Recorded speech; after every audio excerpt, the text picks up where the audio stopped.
On Valentine's Day, February 14, 2016, a man stood outside a faculty dormitory in Fuzhou, China, waiting for his sister. She never appeared. When the door was finally forced open, investigators found a scene that defied logic. The apartment was pristine, but the air was sterile. Inside the bedroom lay a figure wrapped in 75 layers of plastic sheeting and activated charcoal. It was a preservation project that had lasted 6 months, hiding a crime committed by one of the most brilliant young minds in the country. Before we step into this chilling investigation, please make sure to subscribe and support the channel for more true crime deep dives.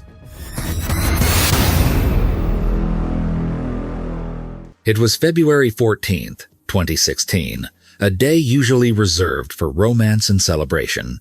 But for the police in Fuzhou, the capital of Fujian province, the day would be marked by a grim discovery. The call came from a distressed man named Xiao. He was standing outside the faculty housing of the Fuzhou Education Institute, a respected middle school where his sister, Xie Tianqin, worked and lived. Xiao was frantic. He told the dispatcher that he could not breathe, not physically, but from a suffocating sense of dread that had settled over him.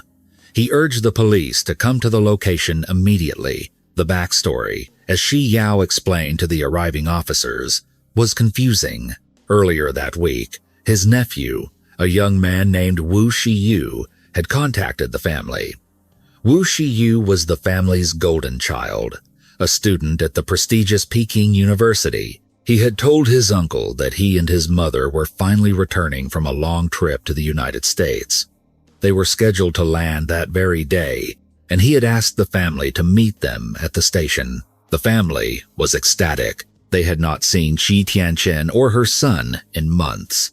They waited at the station for hours, scanning the crowds of travelers, but the mother and son never appeared. Calls to their phones went unanswered. Confused and worried, Xie Yao had contacted neighbors back at the old faculty dormitory to see if perhaps they had gone straight home. The neighbors reported something unsettling. The apartment was dark.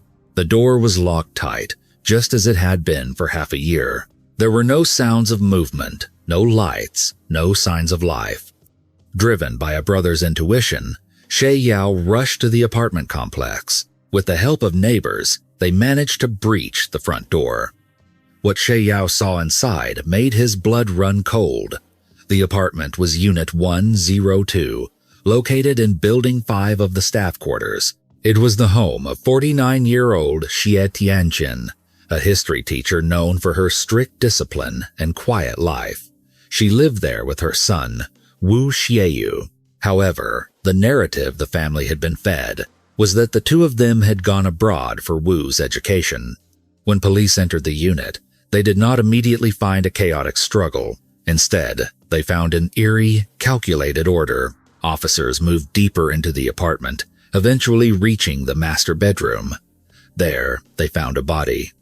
At that moment, the identity of the remains was visually impossible to confirm. The corpse had been subjected to a bizarre and meticulous preservation process. The forensic team would later discover that the killer had wrapped the victim in 75 distinct layers of plastic sheeting. Between each layer, the killer had packed activated carbon charcoal to absorb the fluids and the scent of decomposition. This was why the neighbors, living just feet away through thin walls, had never smelled a thing. The body had been hidden in plain sight for nearly half a year. The apartment itself was a trap. As investigators swept the rooms, they found infrared surveillance cameras mounted on the walls, pointed directly at the front entrance and the master bedroom. On the floor of the living room, cables snaked across the tiles, connecting the cameras to a computer. The system was rigged to alert the killer remotely if anyone entered the premises. The rest of the home was disturbingly normal. Furniture was arranged neatly. The floors were clean. But there were signs of paranoid preparation. The killer had sealed the gaps in the windows and pasted wallpaper over vents, likely to prevent any odor from escaping the makeshift tomb. The forensic center in Fuzhou worked quickly. The confirmation came back. The body belonged to the homeowner, Xie Tianqin. When the police broke the news to Xieyu, he was in denial. "You must be mistaken," he insisted. "My nephew called me just days ago. He said they were flying back today. How could my sister have been dead for 6 months?" But science does not lie. The medical examiner estimated the time of death to be roughly 6 months prior, placing the murder sometime in July of 2015. This revelation shifted the focus of the investigation instantly. If Xie Tianqin had been dead for half a year, then the person sending messages, the person claiming they were in Boston, the person coordinating the airport pickup, was the killer. Wu Xieyu, the 22-year-old son, became the prime suspect. The police attempted to contact Wu Xieyu immediately, but his phone was off. He had vanished. His disappearance at the exact moment the body was found was a damning piece of circumstantial evidence. As the manhunt began, the media frenzy ignited. This was not just a domestic homicide.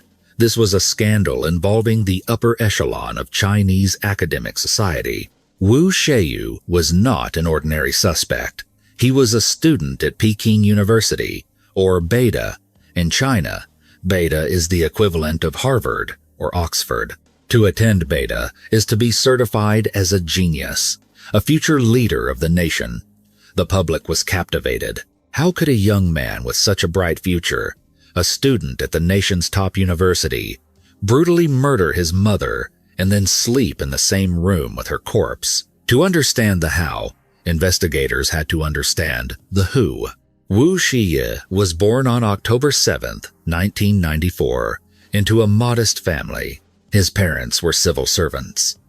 Tragedy struck the family early when Wu's father passed away while Wu was still young. From that point on, Wu Xieyu seemed to grow up fast. He was described by everyone who knew him as the perfect child, sensible, gentle, and obedient. He lived alone with his mother, Xie Tianqin. She was a woman of high principles, a perfectionist who projected her anxieties and hopes onto her only son. Wu Xieyu became the vessel for her ambitions. He became the child of other families, a Chinese idiom for that one kid who is better than you at everything, the one parents compare their own children to. Wu attended the middle school where his mother taught, which only intensified the pressure. He had to be perfect, not just as a student, but as the teacher's son. And he was. His academic performance was flawless. Xie Tianqin beamed with pride among her colleagues. Despite being a bookworm, Wu Xieyu defied the stereotype of the socially awkward nerd. He had a high IQ, but he also appeared to have high emotional intelligence. Friends recalled him as warm and cheerful. Neighbors remembered a polite boy who would drag a small chair over to a quiet spot to do his homework. He never ran wild in the streets. Whenever he saw an elder, he would bow and greet them with a respectful, "Hello, uncle," or "Hello, auntie." His discipline was legendary. When he took the high school entrance exam, he ranked second in the entire city of Fuzhou. Once he entered one of the province's top high schools, he consistently ranked number 1 in every major examination. Polite, brilliant, disciplined, and kind. The word perfect was used over and over again in police interviews with his acquaintances. In 2012, Wu Xieyu was one of only 4 students from his high school to be admitted early to Peking University. It was the ultimate achievement. Once at the university, he continued to excel, winning scholarships and awards. He was the god of studies, or Yushen, to his peers. So, when the police announced that this model citizen was the suspect in a matricide case involving mummification and high-tech surveillance, the community was in shock. It didn't fit the profile. A boy like Wu Xieyu was supposed to have a bright future, a high-paying career, and a happy family. He wasn't supposed to be a butcher. Investigators began to dig into his digital footprint, and the image of the perfect student began to crack. They discovered that the preparation for the crime had begun long before the discovery of the body. In June of 2015, while still technically a student, Wu Xieyu had gone online shopping. His purchase history was a checklist for murder. He bought knives, not just kitchen knives, but surgical scalpels, carving tools, and saw blades. He ordered heavy-duty waterproof tarps, plastic sheeting, and protective isolation suits, the kind used by doctors in infectious disease wards. Between July 12th and July 23rd of 2015, his shopping list shifted from lethal tools to preservation materials.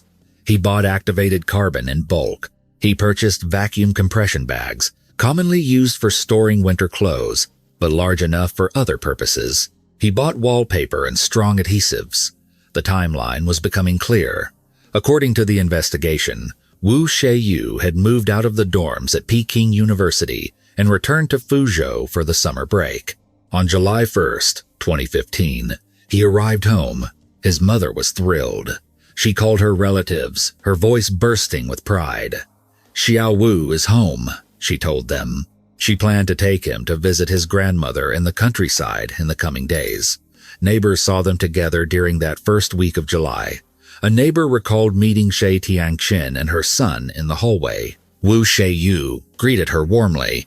His mother was beaming, chatting about how her son had lost weight at university and how she needed to cook him nutritious meals to fatten him up.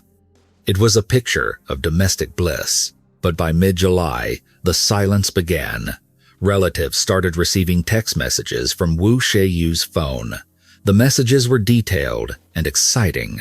He claimed that for his senior year, he had been selected as an exchange student to the Massachusetts Institute of Technology, MIT, in the United States. Even better, his mother, Shi Tianqin, would be going with him to accompany him during his studies.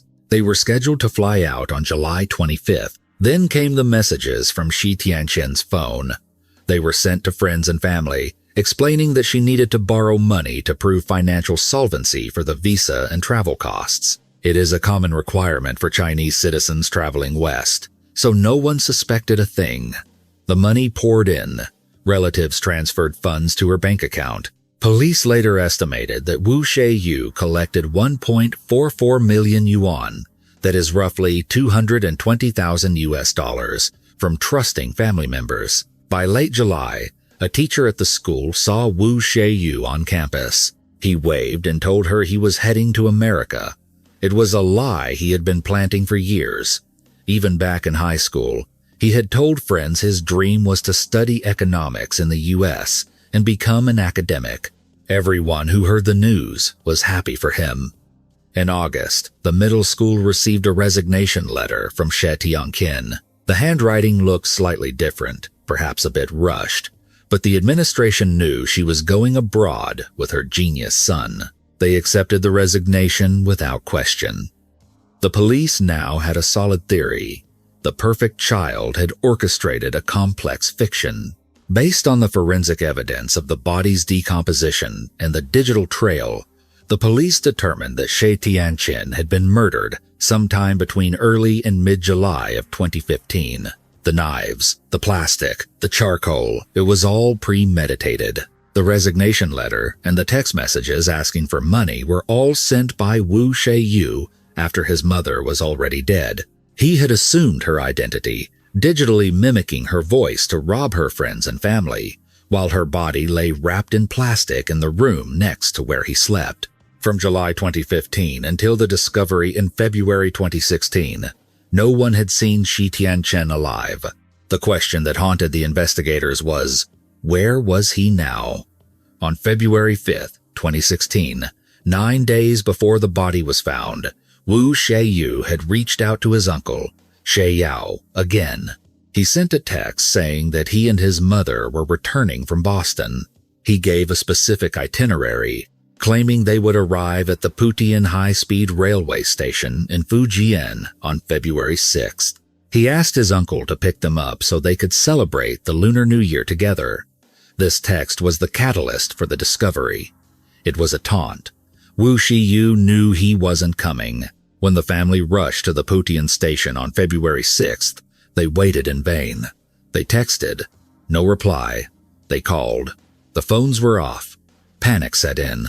Thinking the mother and son might have taken a different route, the relatives drove to the apartment in Fuzhou that night.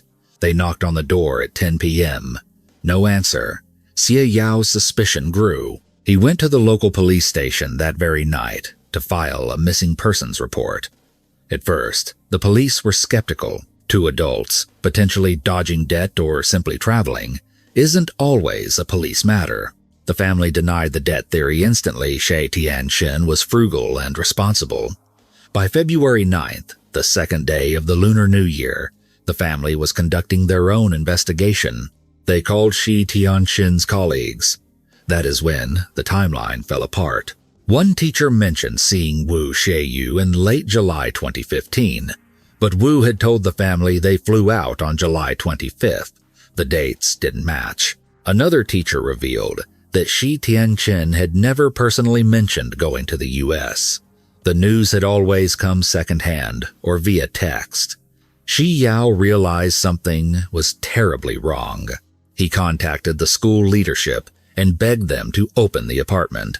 The school hesitated technically. Since she had resigned, the apartment was no longer hers, and they didn't want to intrude.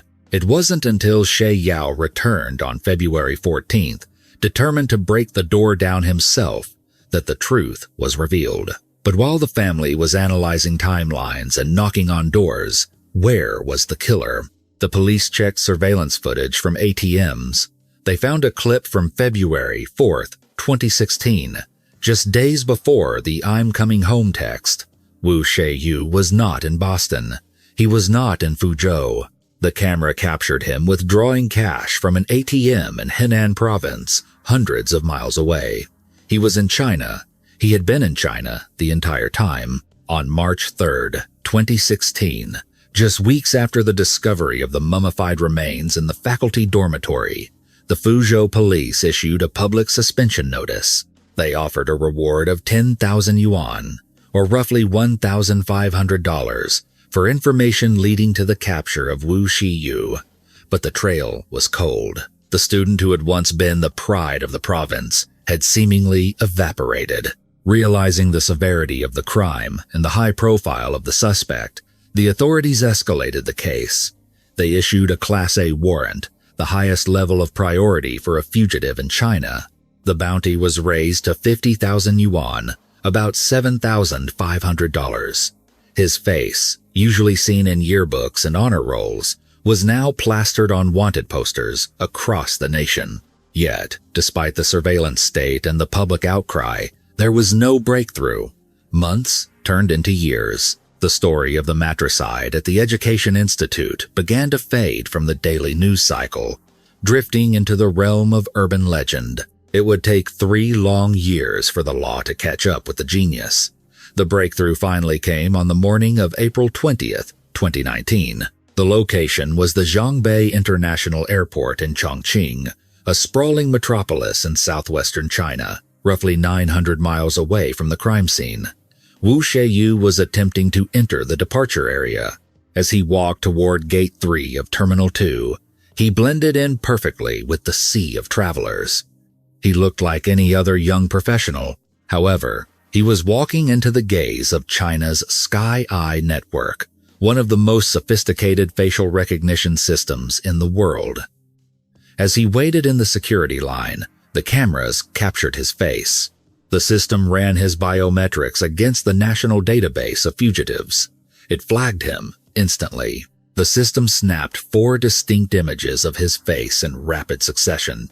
The algorithm compared these captures with the mugshot on the Class A warrant. The match probability was 98%. The alert was sent immediately to the airport police. Officers swarmed the gate. When they approached the young man, he did not run. He did not scream or reach for a weapon. He simply stood there, calm and resigned. When they searched his pockets and luggage, they found the tools of his evasion. Wu Xieyu was carrying more than 30 national identification cards. He had purchased these authentic IDs on the black market, allowing him to live multiple lives, travel, and book hotels without ever triggering an alert on his own name. For 3 years, the god of studies had been living as a ghost, cycling through identities to stay one step ahead of the death penalty. Following his arrest, the police began to piece together his movements during those 3 missing years. It was a journey that took him from the crime scene in Fuzhou to Henan province, then to the glittering metropolis of Shanghai, and finally to the mountainous city of Chongqing. His life on the run was a stark contradiction to his former existence. The boy who used to spend his evenings sitting on a small stool studying physics was now working the night shift in bars and clubs. In Chongqing, he worked as a male model, a euphemism often used for a host who entertains clients in nightclubs. He poured drinks, lit cigarettes, and charmed strangers, all while one of the most horrific crimes in recent memory hung over his head. When the interrogation began, the investigators expected a battle of wits. They were dealing with a Peking University intellect, someone who had studied economics and logic. But Wu Xieyu did not play games. He did not claim innocence. He bowed his head and confessed. But the question remained, why? What drives a model's son, a young man with the world at his feet, to butcher the woman who dedicated her life to him? The motive, as it unraveled, was rooted in love, but a love that had mutated into a suffocating obsession. Xie Tianqin was a widow. After her husband died, her entire world narrowed down to her son. She was a woman of intense moral rectitude and high anxiety. In her eyes, Wu Xieyu was not just a boy, he was a project. She demanded perfection, and for years he delivered it. He became the perfect child to soothe her fears and make her life worth living. But this dynamic created an invisible cage. As Wu Xieyu transitioned from adolescence to adulthood, the pressure did not abate. It intensified. He had hoped that leaving for Peking University in Beijing would grant him some autonomy, a chance to breathe. But the digital leash was short. His mother's control remained absolute. She tracked his progress, his grades, and his life with a microscopic intensity. The psychological burden of being his mother's sole reason for existence became unbearable. He felt he was living a performance, not a life. The cracking point seemed to come when he realized he could no longer sustain the illusion of perfection. At the university, surrounded by the absolute best minds in China, Wu Xieyu was no longer the undisputed number one. He was still excellent, but his grades hovered in the upper middle tier. He began to feel that he was failing her. He sensed her disappointment, even if it was unspoken. The tragedy is that Xie Tianqin likely did not see it this way. She simply wanted him to succeed. But when ambition outstrips ability, anxiety takes root. Wu Xieyu began to suffer from severe insomnia and depression. Yet, he hid this from his mother because his role was to be the strong, happy son. In a rare moment of vulnerability before the murder, Wu Xieyu tried to communicate his despair. He told his mother that he was struggling so much that he wanted to end his own life. It was a cry for help. It was a chance for a breakthrough. But Xie Tianqin, perhaps terrified or lacking the emotional tools to de-escalate the situation, responded with a rigid ultimatum. She reportedly told him that if he died, she would not live either. She said she would follow him in death. To a healthy mind, this might sound like a desperate mother trying to guilt her son into staying alive. But to Wu Xiyu's warped and exhausted mind, it was a confirmation of his entrapment. He interpreted it to mean that his mother did not love him as an individual. She only loved him as an extension of herself. In his twisted logic, he believed that as long as she was alive, he could never be free, and if he died to escape, he would be killing her anyway. A dark idea took root. If they were both doomed, he would take control of the end. The planning began in June of 2015. This was not a crime of passion. It was a project, executed with the same academic rigor he applied to his studies. He went online and purchased the arsenal of tools discovered later by the police: knives, waterproof tarps, surgical isolation suits, and scalpels. The date of the execution was July 11th, 2015. It was a mundane Saturday. Xie Tianqin had just returned home.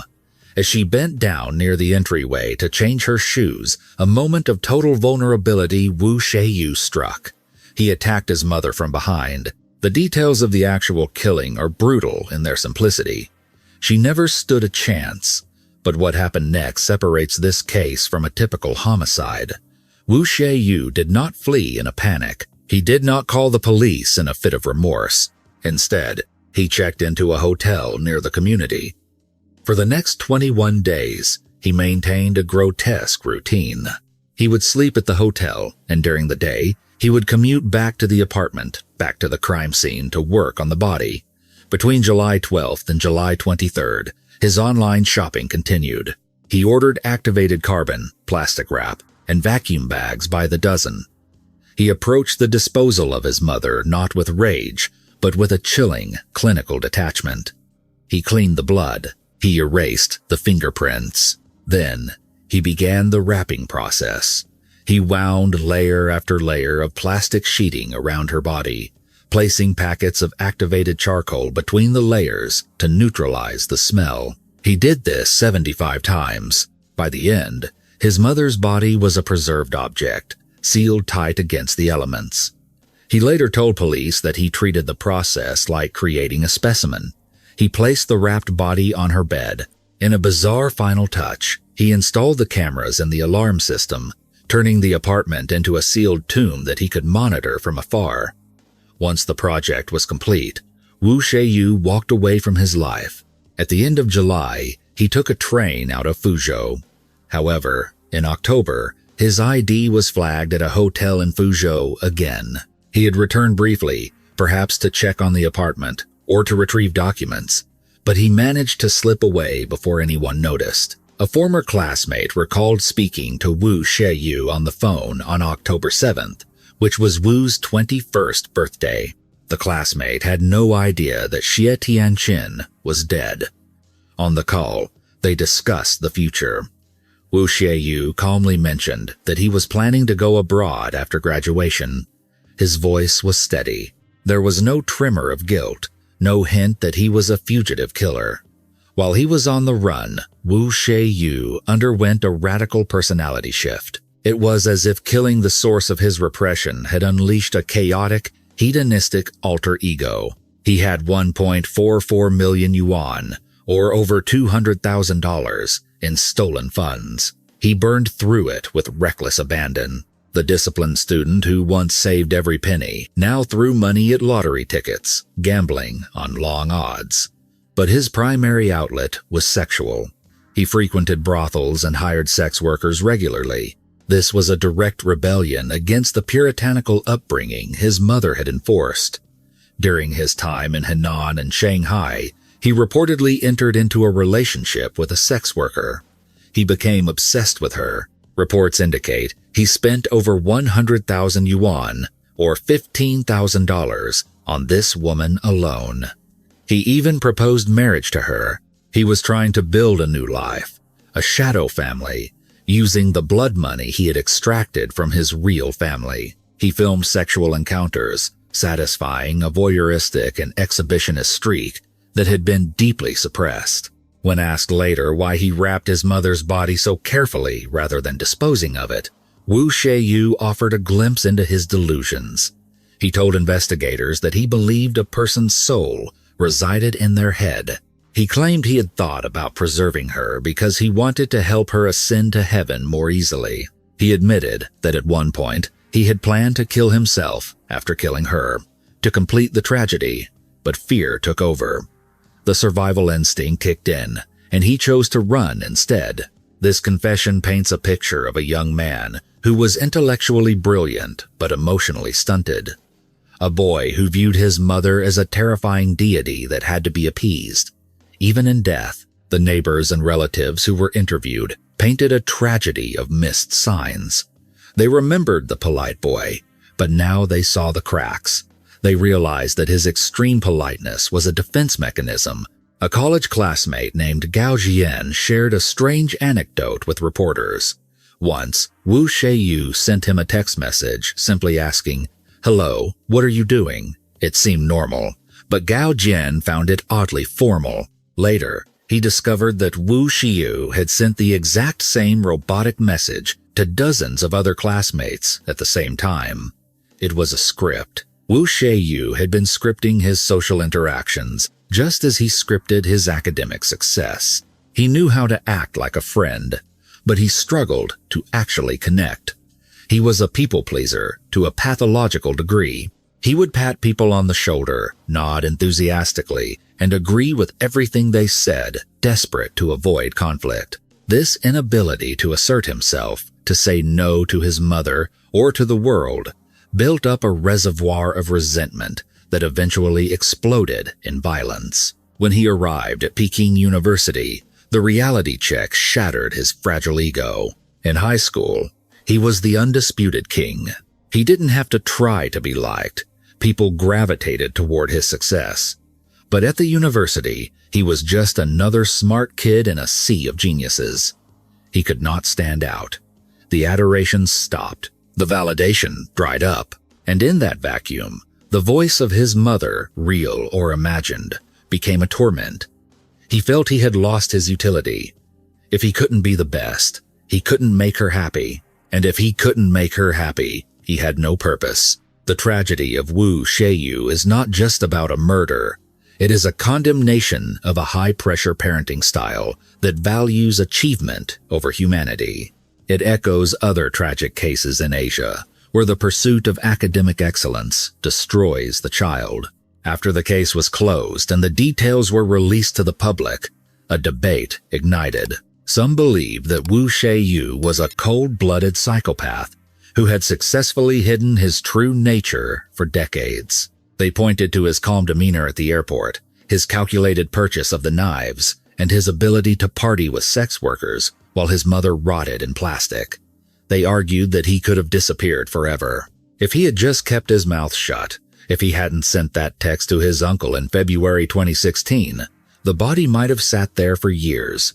Why did he send it? Was it a slip-up? Or was it a subconscious desire to be caught? Others argued that the text message was his last shred of humanity. Perhaps, after 6 months of living with the secret, the burden became too heavy. Maybe he wanted his mother to be found so she could have a proper burial, even if it meant his own destruction.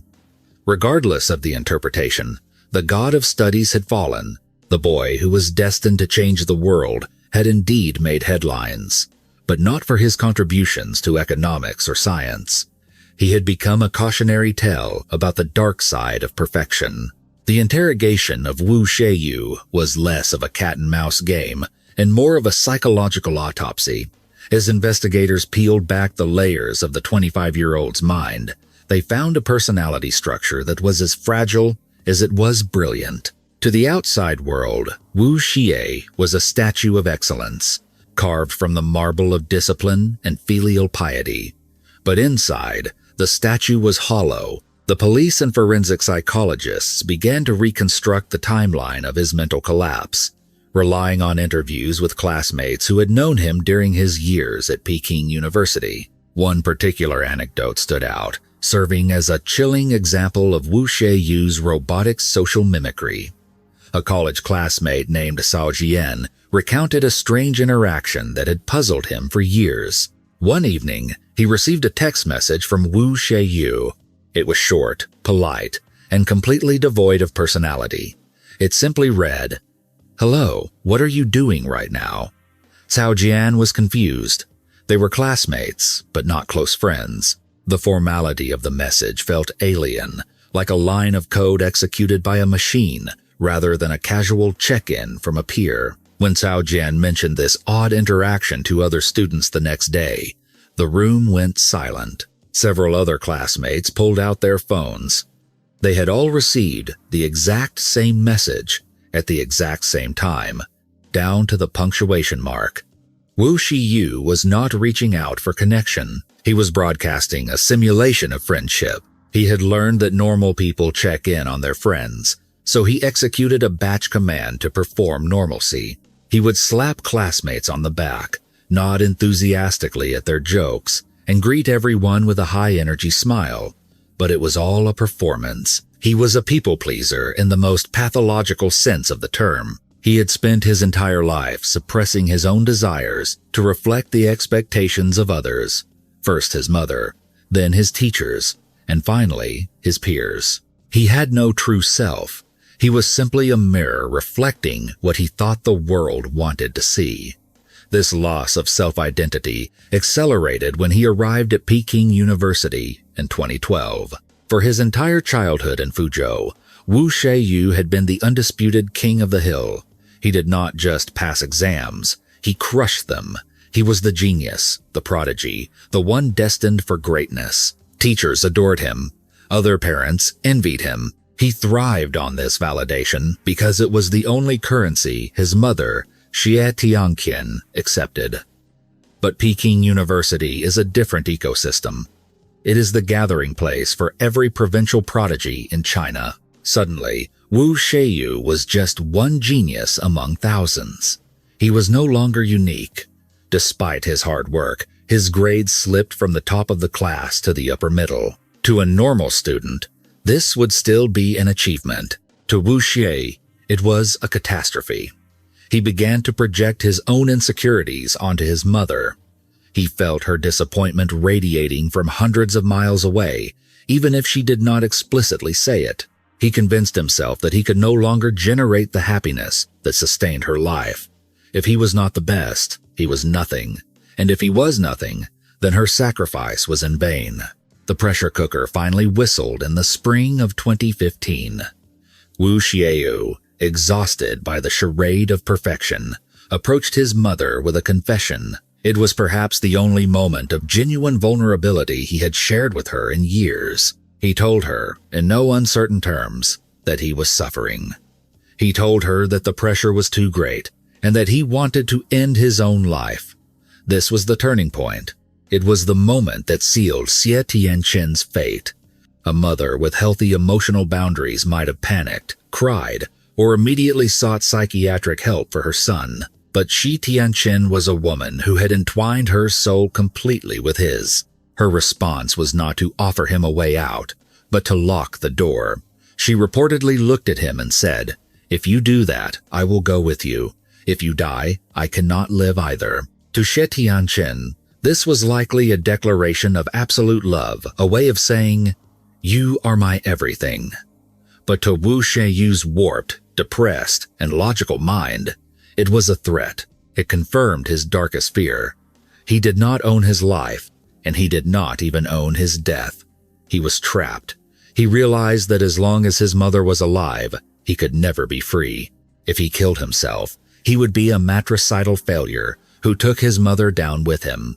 In his twisted calculus, the only variable he could remove to solve the equation was her. He later explained his reasoning to the police with terrifying clarity. He said, "I loved my mother, but her love was too heavy. I wanted to free her from the burden of me, and I wanted to free myself from the burden of her." He even deluded himself into thinking the murder was an act of mercy. He told investigators that he believed the human soul resided in the brain. By killing her, he wasn't destroying her. He was releasing her spirit from a life of disappointment. This bizarre spiritual logic explained why he treated her body with such reverence. After the crime, cleaning her, wrapping her, and placing her on the bed as if she were merely sleeping. He wasn't disposing of trash. He was preserving a relic. The trial of Wu Xieyu captivated the nation not just because of the gore, but because it put the entire Chinese education system and family dynamic on the stand. Millions of netizens debated the concept of tiger parenting, the relentless drive for academic success at the expense of mental health. Wu Xieyu was the ultimate product of this system, a machine built for testing that malfunctioned when asked to be human. In the courtroom, Wu Xieyu appeared much as he did in the airport, calm, articulate, and disturbingly rational. He did not plead insanity. He did not beg for his life. At one point during the proceedings, the emotionless mask finally cracked. When the prosecution displayed photos of the crime scene and detailed the autopsy report, the young man who had spent 3 years partying in nightclubs broke down and wept. But were these tears of remorse, or were they tears of self-pity? The court eventually handed down its verdict. For the crime of intentional homicide, combined with fraud and the buying and selling of official identity documents, Wu Xieyu was sentenced to death. The sentence was expected, yet it reignited the debate about his final actions before the discovery of the body. The public remained fascinated by the text message he sent to his uncle, Xieyu, in February 2016. Why did he do it? He had successfully hidden the crime for 6 months. The neighbors were oblivious. The smell was contained. He had a new life, a new girlfriend, and fake IDs. He could have vanished into the vast population of China and never been heard from again. Why send a text message that guaranteed the police would break down that door? Some criminal psychologists argued that it was an act of arrogance. Perhaps Wu Xieyu, the former genius, wanted to play a game with the authorities. Maybe he felt invincible after evading detection for so long and wanted to see if he could outsmart them once the crime was known. Others believed it was an act of subconscious guilt. Despite his monstrous actions, a fragment of the good son remained. He knew he could never give his mother a proper burial himself, so he alerted his uncle to ensure she would eventually be found and laid to rest, even if it meant his own destruction. And then there is the darkest theory, pure malice. By luring his uncle and family to the train station to wait for a sister who would never arrive, he was inflicting one final act of control and humiliation on the family that had placed so much pressure on him. He wanted them to feel the pain of his absence and the horror of his creation. Regardless of the motive, the text message brought the house of cards crashing down. Wu Xieyu's story serves as a grim reflection of a society obsessed with optics. He was the golden boy, the pride of the family, the student every parent wanted their child to be. But beneath the perfect GPA and the polite bows was a rotting foundation. He was a young man who had never been allowed to fail, and when he finally felt like he was failing, he chose to annihilate the judge rather than face the judgment. In the end, the god of studies fell from grace in the most horrific way possible. He destroyed the woman who created him, and in doing so, he destroyed himself. The apartment in Fuzhou, once a shrine to academic achievement, is now a vacant monument to a tragedy that no amount of plastic wrap or charcoal could ever truly cover up. Thank you for joining us on this deep dive into one of China's most disturbing family tragedies. The case of Wu Xieyu forces us to ask difficult questions about the pressure we place on young people and the silent struggles behind the mask of perfection. If you found this case compelling, please hit the like button and subscribe to the channel for more investigations into the dark side of human nature. I want to hear your thoughts in the comments below. Do you believe Wu Xieyu's claim that he was trying to free his mother, or was that just another manipulation from a cold-blooded killer? Let me know what you think. Stay safe, and I will see you in the next video.